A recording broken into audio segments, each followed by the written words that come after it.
Je pense que l'écriture, moi, ça vient de la lecture, hein, depuis que je suis en âge de lire. Et puis après, la découverte des classiques américains, Raymond Chandler, Dashiell Hammett, etc. Et je pense que naturellement, à un moment donné, on en vient à avoir envie d'écrire ses propres histoires. Et au début, j'ai commencé au lycée sur des nouvelles comme ça pour me faire plaisir.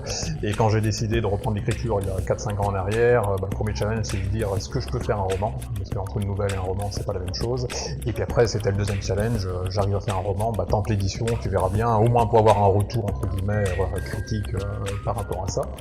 Et du Barbelé, donc, c'est né très peu de temps après le premier La Promesse, puisqu'en fait, quand j'ai fini d'écrire La Promesse, tout de suite, j'ai enchaîné là, sur du Barbelé sur le cœur derrière. Je voulais rester dans une dynamique un peu créatrice, et je voulais aussi essayer d'avoir un deuxième roman qui soit différent du premier, comme j'étais pas sûr de trouver un éditeur sur le premier. Donc le premier, c'est peut-être plus un thriller, et du Barbelé sur le cœur, peut-être davantage un roman noir. Et ça partait aussi de l'idée de montrer un peu ce que je vis au quotidien professionnellement. Mon vrai métier, entre guillemets, c'est dans l'administration pénitentiaire, où je suis travailleur social. Et j'étais parti là d'un constat de dire que de toute façon, dans les médias, quand on parle pénitentiaire, c'est prison. On parle de la prison, beaucoup de la prison, alors qu'en fait, il y a une grosse partie du boulot qui se fait à l'extérieur. J'arrondis un peu les chiffres, mais il y a à peu près 70 000 personnes qui sont incarcérées.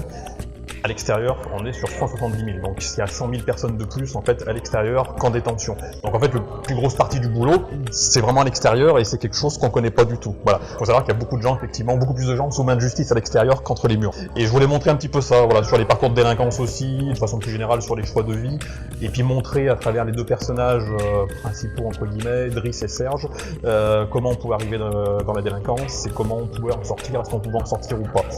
C'est pour ça que le personnage de Driss, on va dire lui, c'est plus par choix, même si on peut, on va dire choix parce que c'est l'argent facile, les trafics de stupéfiants, etc. C'est vrai que moi, c'est vraiment là, si je peux parler de fierté par rapport à ce que j'ai écrit, c'est d'avoir réussi à faire aimer finalement les lecteurs, le personnage de Driss. Parce que finalement, Driss, c'est quoi? C'est un délinquant multirécidiviste, un mec qui dans la rue, on le montrait du doigt, ce qui peut paraître normal, hein, sans justifier ce qu'il a pu faire ou quoi que ce soit, mais c'est quelqu'un, avec qui on n'a pas envie de discuter, etc. Mais à travers l'écrit, je voulais surtout montrer qu'il y a derrière, il y a aussi un être humain. Une fois de plus, ça excuse pas ce qu'il fait, ça justifie pas ce qu'il fait, mais c'était, un peu de dédramatiser un peu tout ça et de faire voir aux gens, qu'il y a aussi un parcours de vie, qu'il y a aussi quelque chose qui est amené là, et qu'on pouvait finalement s'attacher à quelqu'un qu'on n'aurait pas forcément envie de croiser dans la rue. Serge, on est sur de la délinquance sexuelle, et je voulais faire voir un peu ces deux versants-là, comment on arrive dans la criminalité, et si on peut en sortir ou pas, entre guillemets. Je suis parti sur une catégorie très particulière de délinquance sexuelle, parce qu'il faut savoir qu'en fait, dans la réalité, les délinquants sexuels, ils récidivent pas tant que ça. Après, je voulais vraiment partir sur le délinquant absolu, qui s'ignore complètement sur la maladie. Et c'était un peu le jeu, effectivement, à travers l'écriture, à la fois de montrer la façade qu'il faut avoir à l'extérieur, finalement vous le croisez dans la rue, c'est un kidam là comme tout le monde, sauf que je voulais faire voir aussi au lecteur ce qui se passe à l'intérieur.